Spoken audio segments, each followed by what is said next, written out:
Hey everyone, I'm Hannah. I chirp as I slide into my usual seat at our polished mahogany dining table. The smell of roast chicken and freshly baked rolls fills the room. Sweetheart, Mom's voice carries warmly. She's pouring wine while Dad is engrossed in the latest property listings on his tablet. Our Sunday dinners are a tradition I treasure, even more now that I've joined Adams Realty, our family business. Big news, I announce, swirling my glass. The Carson property just received 3 offers above asking price. Dad looks up, pride radiating in his eyes. That's my girl. I knew putting you in charge of that listing was the right call. Remember when Hannah was little, playing real estate agent with her dolls? Mom says, chuckling. She made tiny for sale signs out of popsicle sticks. The memory draws a laugh from me. What can I say? I've been preparing for this my whole life. Working with my parents has been incredible. Since graduating from Boston University 3 years ago, I've been learning the ins and outs of the business. Now, I'm handling major accounts and even helping with expansion plans. Speaking of news, I hesitate, feeling my cheeks flush.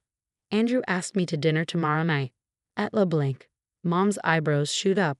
LeBlanc? That's where your father proposed to me. Maybe someone else has similar plans. Dad teases, winking. Dad, we've only been dating for 6 months. I protest, though I can't help smiling. Andrew Chen is everything I could ever want. Smart, kind, ambitious. We met at a charity gala where Adams Realty was a sponsor, and he represented his law firm. One conversation about property law turned into drinks, then dinner, and now here we are. Have you shown him the beach house plans yet? Mom asks. Next weekend, he's coming with us to Cape Cod, remember? Oh right, she says with a mischievous grin. I'll make sure to bring out the embarrassing baby photos. Mom, please don't. The banter continues as we move to the living room for coffee. Dad settles into his favorite leather armchair, but his phone interrupts. Adams Realty, Robert speaking. Yes, the zoning permits are in order. He gives me an apologetic glance and disappears into his office. Mom smiles fondly. Your father built this company from nothing, you know. Now look at us. 3 offices across Massachusetts and expanding into Rhode Island next year. I sink into the plush sofa, feeling a wave of contentment. Our Victorian-style home in suburban Boston, the thriving family business, my amazing boyfriend. Life feels perfect. Oh, before I forget, Mom says, can you help your father clean out his office next weekend? The doctor said he needs to cut back on stress after that health scare. Sure, no problem. Maybe we'll find some hidden treasure, I joke, not realizing how true those words would become. The following weekend, I'm in Dad's office, sorting through decades of paperwork while keeping an eye on him to ensure he doesn't overexert himself. A weathered leather bag catches my eye, tucked behind a stack of dusty files. Hey Dad, I didn't know you collected vintage bags, I say, pulling it out. Dad's face drains of color. That's just old junk. Leave it. Come on, let me help. You're supposed to be taking it easy. Hannah, please, just put it back, he says, his voice unsteady. But curiosity gets the better of me. I open the clasp and pull out a stack of yellowed envelopes, along with what looks like a birth certificate. My heart skips a beat when I see the name, Natalie Adams. Dad? I whisper, my voice trembling. Who's Natalie? The room falls silent. Dad slumps into his chair, looking older than I've ever seen him. Please just put those away, he murmurs. But I can't stop myself. The letters are addressed to him, from someone named Hazel Martinez. My hands shake as I unfold the first one. Dear Robert, Natalie asked about you again today. She's graduating high school next month. Please reconsider. My world tilts. More letters spill out, each more desperate than the last. Photos follow, a young woman in a cap and gown who looks eerily like me, holding a baby. She was your daughter, wasn't she? I choke out. Natalie was my sister. Tears fill Dad's eyes. It's complicated. I shake my head, already piecing it together. Among the papers is a death certificate. Natalie died in a car accident 26 years ago, just days before my supposed birth date. The realization hits me like a freight train. Dad, I whisper, holding up a photo of the baby. That's me, isn't it? Natalie wasn't my sister. She was my mother. Dad's silence says everything. I never meant for you to find out this way, he says, his voice breaking. Tears blur my vision as I read a final letter, dated days before the accident. Robert, I'm begging you, one last time. Your granddaughter deserves to know her family. If not for me, then for her. I clutched the letter, my voice cracking. You let me believe all these years. I gasped for air, the betrayal suffocating. You abandoned her. Your own daughter. And then what? You swooped in and took her baby when she died. We gave you a good life. Dad snaps, his voice defensive. A life built on lies. I retort, my voice rising. I hold up another document, trembling with rage. These legal papers. You made sure Hazel, my grandmother, couldn't find me, didn't you? We were protecting you, he says, but his tone falters. Protecting me, or protecting your precious reputation? My hand shakes as I grab another letter. Natalie tried to contact you for years. Years. She just wanted you to acknowledge her existence. She was your daughter. I was young, Dad says, his voice lowering. When Hazel got pregnant, I had dreams. Ambitions. And Natalie didn't. What about her dreams? What about my right to know who I really am? My voice cracks, but I press on. The sound of Mom's heels clicking down the hallway interrupts us, and we both freeze. She appears in the doorway, her cheerful expression vanishing as she takes in the scene. Robert, she says cautiously, what's going on? I turn to her, my voice cold as ice. Ask him. Ask him about Natalie, his secret daughter, my real mother. Her face turns ashen. You weren't supposed to. You knew? I choke out. All this time. The image of my perfect family shatters into shards of lies, each cutting deeper than the last. Every memory, every cherished moment is now tainted. You blocked every attempt Natalie made to contact you. I accuse. And when she died, you just, what? Decided to play daddy again. You don't understand how complicated things were back then. Dad pleads from across the room. Then explain it. I demand. Explain how you could abandon your own daughter and then steal her baby. We didn't steal you, Mom interjects, wringing her hands. The courts granted us custody. We were family. Family? I spit. Like how you were family to Natalie, or to Hazel, my real grandmother. The one who's still alive somewhere, thinking I'm dead too. Hazel was unstable, Dad insists. She would have turned you against us. No, I say, shaking my head. She would have told me the truth. And what about Natalie's inheritance? The money that supposedly started this precious family business? Dad's face drains of color. Who told you about that? These bank statements, I snap, pulling them from the bag. Natalie's trust fund was mysteriously transferred right after her death. The exact amount you used to start Adam's Realty.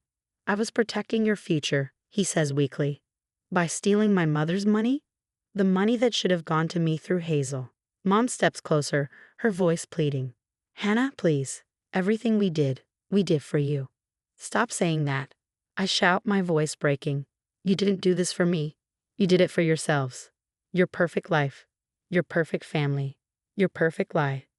Dad's voice drops to a whisper. I loved Natalie, in my own way. Your own way? I echo, incredulous. By ignoring her existence, by returning every letter she ever sent. There are dozens here, begging you to meet her, to acknowledge her as your daughter. I was building something, he says, his voice trembling. A legacy. A legacy built on theft and lies, I say, tears streaming down my face. Those property developments you're so proud of? They were funded with stolen money, my mother's money. The money stayed in the family, I say, my voice trembling with anger, but the family didn't. You kept me from knowing who I really am, who Natalie was. You kept me from Hazel, from my heritage, from everything that mattered. Hazel would have poisoned you against us, Mom insists, her voice rising in desperation. Like you poisoned me? I snap. Against my own mother? Against my own history? My chest heaves as the weight of their lies bears down on me. Does Andrew know? Does anyone know that the great Robert Adams built his empire on his dead daughter's trust fund? Dad's silence is damning. I hold up another paper, the words blurring as tears well in my eyes. I found the restraining order. The one you filed against Hazel right after Natalie's death. For the child's protection? Protection from what, Dad? The truth. We gave you everything. Dad explodes, slamming his hand against the table. Private schools, vacations, opportunities, everything. Everything, I repeat bitterly. Except honesty. Everything except my real family. Everything except the chance to know where I came from. Grabbing my phone, I pull up a search engine. Hazel Martinez, Boston area, I mutter, typing furiously. Let's see what other lies unravel. Hannah, stop. Mom lunges for my phone, but I step back. Why? I ask, glaring at her. Afraid I'll find more about the grandmother you kept me from. About how she fought for years in court just to see me. Those court records are sealed, Dad says firmly. Not anymore. I shoot back. Not for me. I'm going to find her. I'm going to learn everything you tried to bury. And as for the business, I pause, my voice turning sharp and cold. Let's see how it holds up to an audit of its funding sources. You wouldn't dare, Dad growls, his face darkening. No, Dad. I hold his gaze, unflinching. You already destroyed everything. The moment you chose your reputation over your daughter. The moment you stole her child. Me and her future. Now it's time for the truth to come out. I head for the door, my entire body shaking. Where are you going? Mom cries after me. To find my real family, I say without turning back. And don't worry about the business. I'm sure the IRS will be very interested in reviewing those original funding documents. Months later. Grandma, look at these property records from 1998, I say, spreading the documents across Hazel's kitchen table. Another shell company, 3 of them, all tied to siphoning money from Mom's trust fund. Hazel adjusts her reading glasses, her lips tightening. 3 decades of fraud, all hidden in plain sight. Andrew says this pattern of theft goes back years, I add, shaking my head. Hazel touches a photo of Natalie, her finger tracing the lines of my mother's face. You remind me so much of her. She had that same determination when she was focused on something. The investigators acted on our anonymous tip last week. My phone buzzes with a news alert. Adams Realty stock plummets amid fraud investigation. Your company is doing well, though, Hazel says with a smile. Martinez Properties just closed the Carson development. Turns out clients prefer honest business practices. Andrew walks in, briefcase in hand. Mrs. Peterson just transferred all her properties to us after the news about Robert's fraud broke. How's Linda holding up? She's filing for divorce, Hazel answers, shaking her head. Apparently, Robert's secret families didn't stop with Natalie. Investigators uncovered 2 more affairs he covered up with company money. The empire he built on lies is finally crumbling, Andrew says, holding up his tablet. Robert Adams, once Boston's premier real estate mogul, under investigation for decades of financial fraud. I glance at the screen, my heart heavy but resolute. All those years he claimed he was too young for responsibility, I murmur. Really, he was just too busy stealing Mom's money to build his perfect, fake life. You've done Natalie proud, Hazel says, patting my hand. Ready to go. The cemetery is quiet, bathed in the golden hues of a setting sun. I kneel before Natalie's grave for the first time, placing fresh flowers beside the headstone. Hazel shares stories of her childhood, her strength, and her dreams. The mother I never knew but whose spirit led me to this moment. I found the truth, Mom, I whisper. I found our real family, and I built something honest, something real. Everything Dad failed to do. Hazel points to the horizon. That was Natalie's favorite time of day, when the sun turns everything golden. Andrew offers me his hand, ready to go home. I look at Hazel, then back at Natalie's grave. For the first time in my life, I know exactly where home is. Yes, I say softly, let's go home. What would you do if you discovered your entire life was built on stolen inheritance and lies? Would you expose the truth immediately or take calculated revenge like I did? Share your thoughts below.